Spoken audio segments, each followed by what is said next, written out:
Verizon employees. I'm Sam and I moderate these weekly webinars. In just a minute, we're going to be joined by Michael Corgiat, and Michael is one of our senior advisors here at the Retirement Group. And he is going to be covering some Social Security strategies that we think Verizon employees should know. Before Michael comes on, though, I'd like to quickly remind you that the Retirement Group is not affiliated nor endorsed by Verizon. We're a completely independent group of financial advisors here.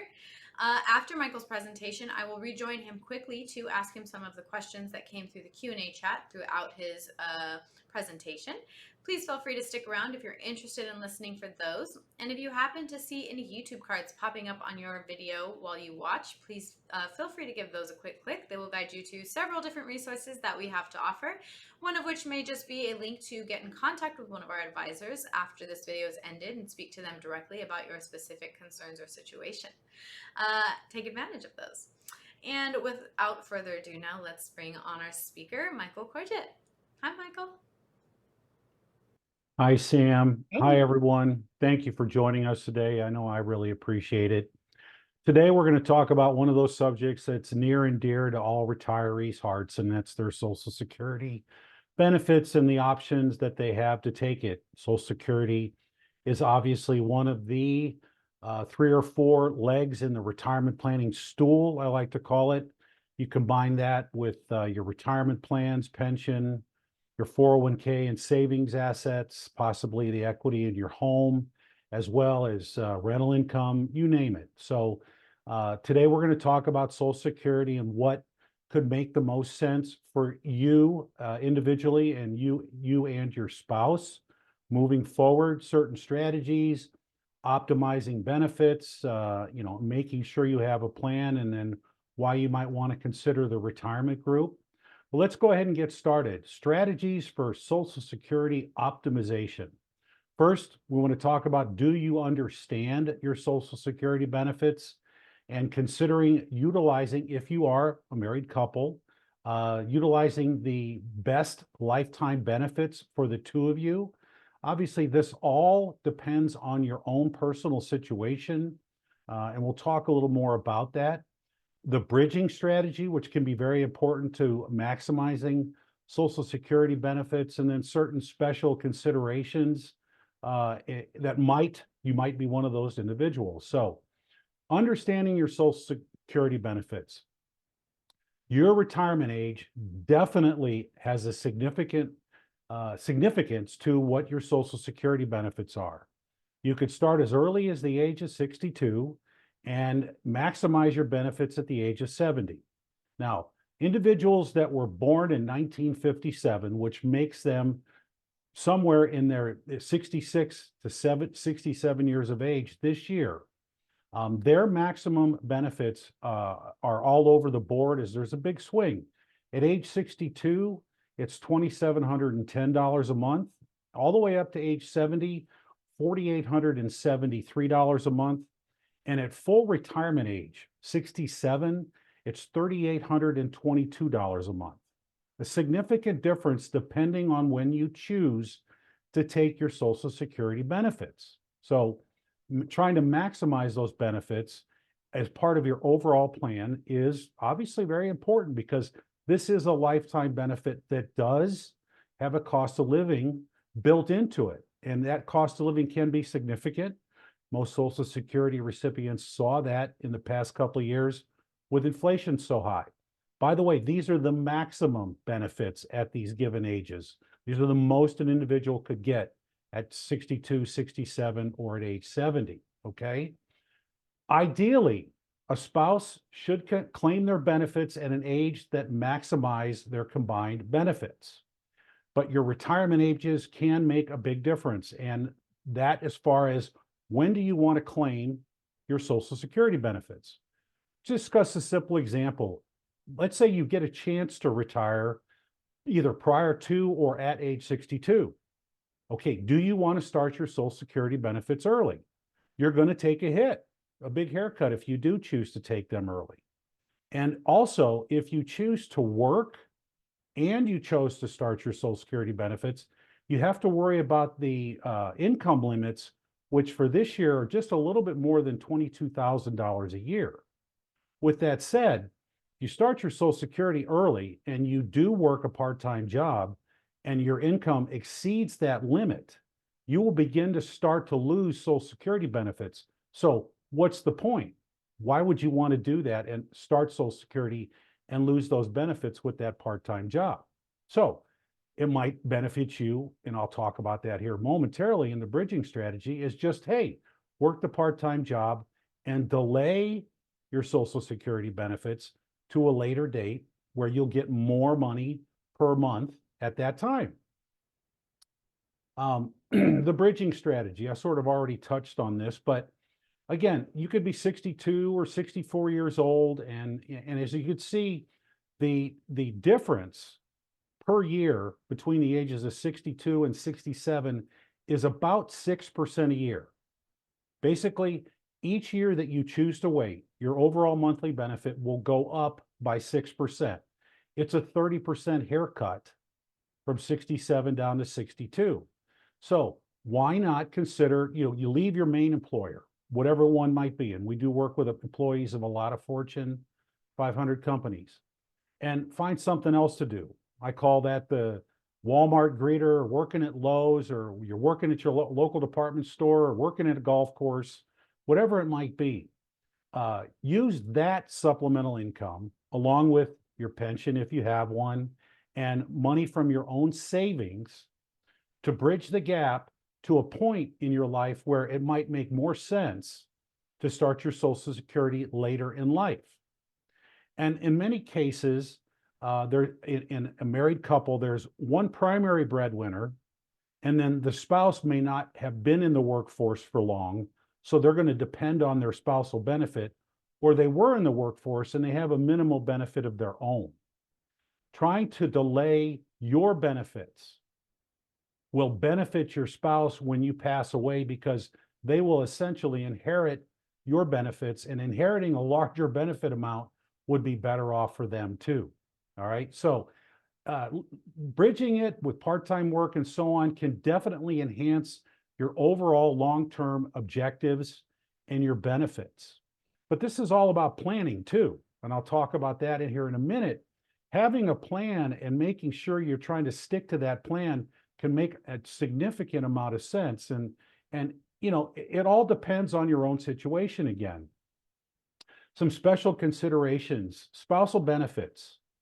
Every spouse is entitled to a 50% benefit from the primary wage earner in the household. Simply stated, if one spouse is earning $3,000 a month in Social Security benefits, and the spouse wants to start their spousal benefit or switch to their spousal benefit away from their own primary benefit, which could have been smaller, that spouse can get up to $1,500 a month, or 50%. Now, that spousal benefit is capped at the full retirement age. So whatever the primary breadwinner, their benefit is at age 67, that cap is 50% of that amount, even if that primary breadwinner chooses to delay their benefits to age 70 and get even a larger monthly benefit. And oh, by the way, between ages 67 and 70, you earn, essentially, your benefit will go up by 8% per year, not 6, 8% per year. So it does make some sense, again, to consider waiting to start your benefits, trying to bridge, your income needs, your retirement planning income needs, with part-time work, or just supplementing your income needs from your savings. But it's just something to consider. And again, this is all about planning. By the way, common law marriages are recognized in certain states, and common law relationships can get spousal benefits as well. You would have to check with your jurisdiction, the state that you live in, to see if you would benefit from this opportunity. And then benefit optimization tactics. The impact of early retirement, I much talked about already. Strategies for optimizing your benefits, and the hybrid approach. The impact of early retirement. Again, starting your benefits early can hit you with upwards of a 30% haircut, and that's significant. Full-time retirement now is age 67 for the most of us, including myself. And the reductions can be significant. Waiting to full retirement age, again, if it makes sense, and it has to make sense for you and your spouse, is smart. Because again, you're talking about a significant haircut if you choose to start early. I understand. I've worked with a lot of people over my career, and in many cases, I have clients who've had to start their Social Security benefits early because they couldn't afford to live or live comfortably without having those benefits and potentially working part-time. So everyone's situation is unique, and we do keep that in mind. Delaying benefits to age 70 can be extremely beneficial if it is something that you can do. Again, remember, 8% per year increase in your benefits beyond full retirement age. So that is important. And then considering your individual circumstances, it might make sense.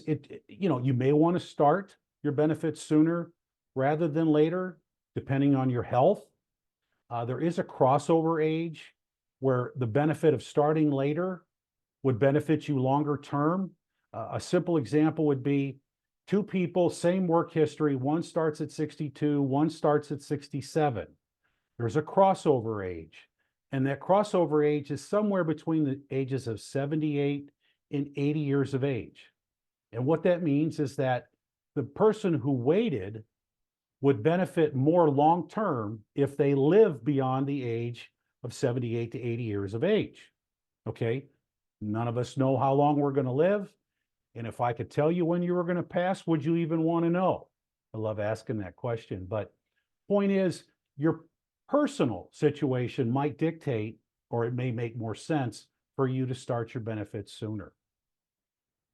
And then, a simple hybrid approach, a mix of one spouse claiming early their benefit, the other spouse waiting to start their benefit. Therefore, they protect the lesser income spouse.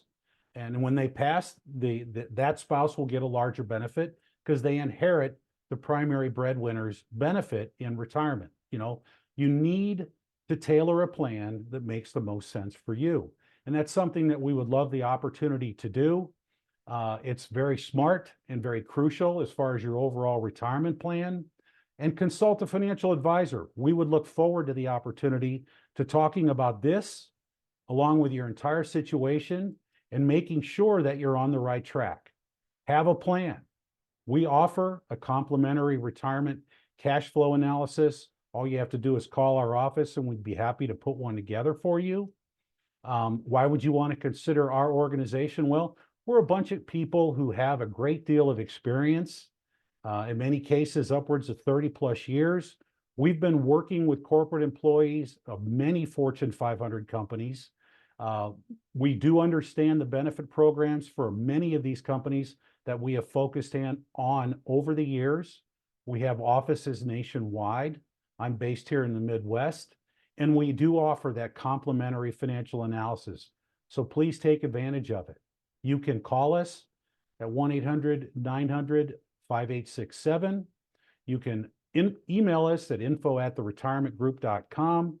Scan this QR code on the left and jump onto my calendar or one of my colleagues' calendars. And really importantly, scan the QR code on the right and follow us on LinkedIn.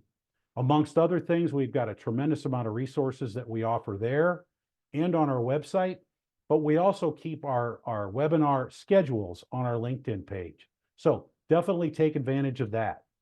So with all that, I'm going to go ahead and jump back and let Sam join us again to see if we've got any questions.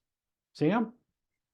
Thank you, Michael. Yeah. Wow. 8% bump every year you wait. That's a big percentage there. Significant. Yeah, that is. It's a great incentive to wait if you can. All right. This first question, how can my spouse and I coordinate our Social Security claims to maximize our joint lifetime benefits? It's a great question. What I'm going to say is it matters based on your own situation. Okay. It would be very important, I would think, to sit down and have a plan to see what makes the most sense. When are you going to retire? Mhm. All right. What are your income needs? Do you need to start your Social Security to help meet those needs, or can you wait? Right. Obviously, if each spouse can wait, they're going to increase their overall household Social Security benefits.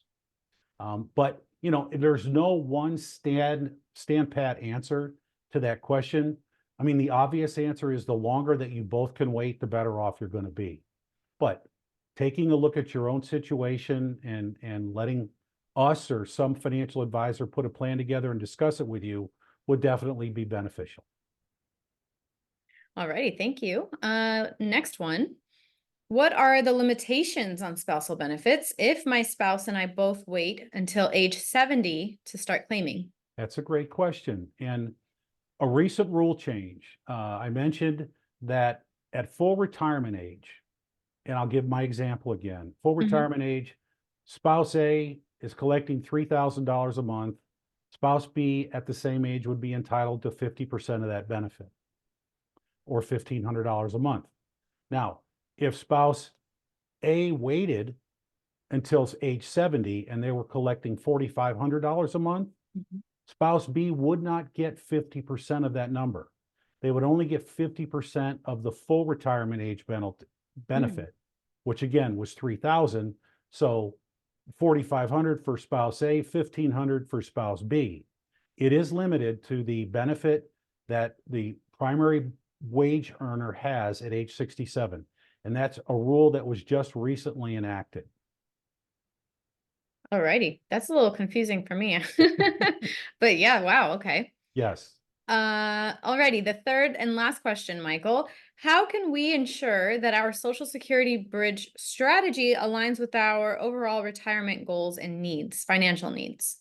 Well, that's a great question. I talked about part-time work. It obviously depends on what you've got to work with and what you need. Mhm. Okay.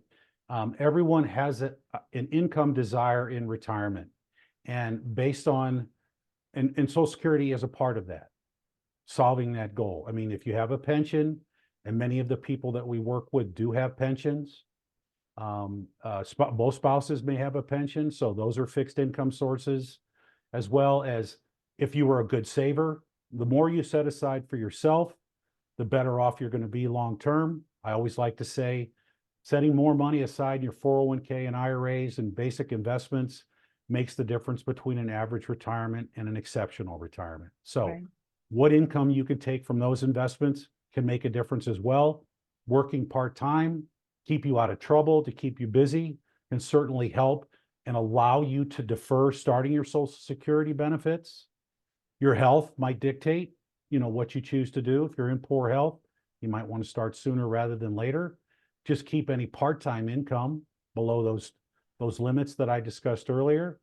But again, a lot of different moving parts, a lot of different variables. Definitely would be beneficial to you have a one-on-one conversation with a financial advisor. 100% beneficial. Alrighty, Michael, that was it. Is there any last little notes you want to leave before we end? Thanks, Sam. I want to thank everyone for joining us today. We really appreciate the opportunity. Have yourselves a great day, and thank you. Thank you, everybody. We hope to see you on another webinar soon. Bye. Thank you, Michael.